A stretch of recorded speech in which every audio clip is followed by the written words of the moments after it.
Olá, queridos, bom dia, paz de Jesus. Vamos seguir para mais um Minutos com Deus, né, dando seguimento à nossa série. Eu gostaria de falar um pouquinho com você de onde partiu Noé, que é aquele que todos nós conhecemos, né, aquele da arca. Bom, Noé, ele veio da descendência, claro, de Adão e Eva. Quando Abel morreu, né, por Caim, que foi o assassino do seu irmão, é importante a gente dizer que Caim não se arrependeu. Existe a diferença de culpa e existe a diferença de arrependimento. A culpa é aquilo que nos pesa porque a gente pensa que pode ter consequências sobre nós mesmos e a gente até fica com medo, né? Muitas vezes a culpa é acompanhada de um medo daquilo que possa vir para frente. Então a gente está mais culpado que arrependido. E assim era com Caim. Ele não tinha arrependimento. Arrependimento é aquilo que nos converte. Arrependimento é aquilo que nos faz mudar de vida. Arrependimento é aquilo que molda o nosso caráter, que fala, nossa, eu nunca mais eu quero ser assim, né? Isso me fez mal pro outro, nunca mais quero cometer esse tipo de ato. O que não aconteceu com Caim. Caim, na verdade, tinha culpa, não tinha arrependimento. E aí, por ele ser uma pessoa que ele não tinha arrependimento, a gente também percebe que ele não tinha princípios religiosos bem fundamentados, assim como nem éticos e nem morais. Sendo assim, a gente só pode oferecer para o outro aquilo que a gente possui. E ele não tinha muito que dar, senão aquilo que era do caráter dele, né? Distorcido. E aí a gente percebe que os filhos de Caim, porque Caim ele era esperto, né? Caim ele era avançado no raciocínio, só que ele usava isso de uma forma negativa. Os descendentes de Caim, eles eram muito bons em urbanização, em técnicas de construção, em coisas materiais, então eles eram muito bons nisso, né? Mas eram pessoas ímpias. Caim, ele gerou uma geração totalmente ímpia, né? E aí a gente percebe que, por outro lado, depois Adão e Eva tiveram um outro filho. Adão teve um outro filho, ao qual deu o nome de Sete. Sete a gente fala que vem a ser o novo Abel, porque ele era bom, porque ele era puro. E Sete gerou a nós. E aí foi aí que o nome do Senhor começou a ser adorado por meio da geração de Sete. Por veio ser reconhecido, e a gente vê que uma geração boa, uma linhagem íntegra, uma geração pautada em princípios. Então a gente vê, por um lado, a geração de Caim super inteligente, mas super corrompida. Inclusive a gente vai ver que teve casos de assassinato, casos de bigamia, né? Tudo por meio de um caráter distorcido, ao qual nós vamos repassando para os nossos filhos, para aqueles que estão conosco. Enquanto a partir de Sete, o que se foi passado? A adoração, conhecimento de Deus, fidelidade a Deus, né? E aí a gente percebe a responsabilidade que nós temos enquanto pais. A Rê falava uns áudios atrás sobre isso, né? Do que a gente repassa para os nossos filhos, a responsabilidade. Que tipo de descendência eu e você quer ter? Que tipo de herança nós queremos deixar, melhor dizendo? Às vezes nós estamos preocupadíssimos com heranças materiais. Então eu preciso deixar um bom estudo, eu preciso deixar uma boa faculdade, eu preciso deixar uma casa, eu preciso deixar dinheiro, mas eu não deixo Deus, que é o mais importante. E aí eles têm, assim como os filhos de Caim, inteligência, bens, riquezas, mas onde está Deus nisso tudo? Eu passei com você um pouquinho lá em Deuteronômio, que fala para nós sobre os mandamentos de Deus, que nós devemos atá-lo à nossa fronte, ensinar aos nossos filhos, quer deitado, quer andando, quer de pé, quer dormindo, em todo o tempo ensinar os mandamentos do Senhor. O que hoje a gente tem percebido é que as famílias têm se perdido porque elas não ensinam os mandamentos de Deus. Parece que sumiu da face da terra. Os hábitos de oração acabaram. A gente está muito ocupado para falar de Deus, né? Então a gente não ensina os nossos filhos a rezar, a gente não reza na mesa, a gente não reza para dormir, a gente não fala de Deus, depois a gente bota a mão na cabeça e fala, Senhor, o que está acontecendo? Aí eu lembro que Deus existe, mas eu não recordo o meu posicionamento como mãe, como pai, quando eu deveria ter instruído.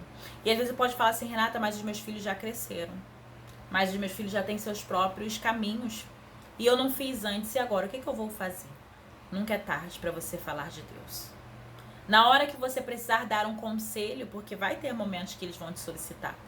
Na hora que você precisar dar uma orientação, na hora que você for fazer uma conversa.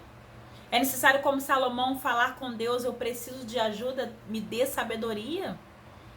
Porque Salomão, quando ele se viu diante daquele reino para governar, a única coisa que ele pediu a Deus foi sabedoria, porque era um reino muito grande, muito poderoso.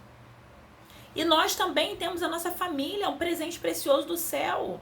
Então nós precisamos pedir sabedoria ao Senhor para governar, porque qual é o tipo de geração que eu posso deixar para os meus filhos? E aí a gente vai ver que, apesar de Caim ele ter uma descendência bem complicada, no meio dessa confusão toda, a gente vê Enoque aí, que foi aquele que andou com Deus 300 anos, aquele que foi arrebatado. E é um dos motivos um dos grandes modelos de arrependimento sincero, para nos ensinar que nem tudo tá perdido, sabe? A gente precisa voltar atrás. Às vezes, para a gente caminhar para frente, a gente precisa voltar um pouquinho para trás. Talvez o tempo passou e você não fez o que devia ter sido feito, por diversas razões, às vezes por falta de conhecimento, porque você não estava na caminhada, enfim, não cabe agora. O que cabe é que agora você tenha a oportunidade de saber quem é esse Deus, de ensinar aos seus filhos. E talvez você possa dizer, Renata, eu ainda não tenho filhos. Isso não faz morrer a sua responsabilidade quanto ser família. Traz de volta esses momentos importantes. Coloca a sua família na mesa, reza para agradecer o alimento de cada dia. Coisas pequenas. Não precisa ser grandes orações, a gente vai começando devagarzinho. Para a gente começar a ter intimidade com Deus. Traz seu marido para rezar com você. Pega a palavra de Deus, reza com ele, uma parte da Bíblia, um salmo, 1 minutos com Deus, que a gente está aqui falando da palavra de Deus com vocês. É tempo da gente retomar, gente, as coisas. Né? Eu sei que hoje os valores, muitas das vezes lá fora, o certo virou errado e o errado virou certo, mas os princípios de Deus são imutáveis. Eles não mudam, eles são os mesmos. Então, qual é o tipo de geração que eu e você quer deixar para os nossos filhos? Será que eu quero uma geração como de Caim, que foi totalmente inteligente, mas corrompida? Ou será que eu quero deixar uma geração santa, porque a gente sabe que essa morada aqui é passageira, né? E a nossa glória futura é muito maior do que a glória aqui dessa terra? E que eu preciso ensinar os meus filhos o caminho santo do Senhor? Eu preciso ensinar a eles aquilo que realmente eles necessitam. Hoje a gente vê uma geração doente, fragilizada emocionalmente, com tantas doenças na alma, com ausências de pai, porque a gente trabalha muito, os pais trabalham muito, mal tem tempo de olhar sequer, olhar nos olhos dos filhos. E a gente tem esquecido de deixar o necessário. A gente tem esquecido de deixar o mais importante, o amor. Porque isso também é mandamento de Deus. Amar o próximo como a ti mesmo. E às vezes a gente não ama nem aquele que está na nossa casa. A gente é capaz, às vezes, de pegar um avião para visitar um parente, um amigo que está lá do outro lado do mundo. Mas a gente é capaz de traçar o olhar numa mesa para ver aquele que está sentado na outra ponta, olhar dentro dos olhos. Né? A gente fala com amigos hoje na internet à distância, se parecem muito íntimos, mas dentro de casa a gente não tem capacidade de olhar nos olhos dos outros. O que a gente está deixando como semente? Qual é a herança que nós temos deixado? Que tipo de descendência nós estamos formando? Essa é a provocação de Deus para você hoje. Principalmente nesse tempo de quaresma, quando nós estamos vivendo. Um tempo de reflexão. Um tempo de pensar, um tempo de mudança de vida. É hora da gente acordar e ter posição, gente. Porque não adianta eu só clamar ao Senhor, me dar uma família restaurada. Porque se eu não faço por onde, sabe?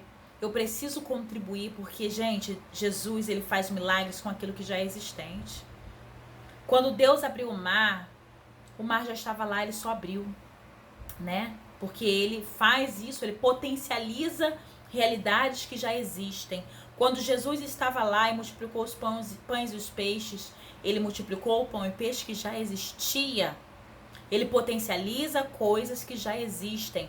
Então, para que ele potencialize a transformação que você quer na sua família, na sua casa, na sua descendência, é preciso que exista. Vocês estão entendendo? Então, faça existir para que Deus possa potencializar.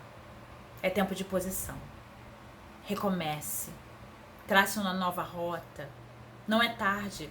Mesmo que seus filhos estejam crescidos. Mãe é mãe, pai é pai, vai ser a vida toda. Uma hora, mais cedo ou mais tarde, eles vão te procurar para encostar no seu ombro, para pedir conselhos. E aí é a hora de você usar toda a sabedoria de Deus. Né? Famílias estão se perdendo por falta de diálogo, por falta de presença de Deus.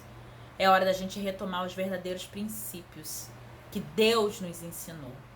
Eu desejo minha geração abençoada.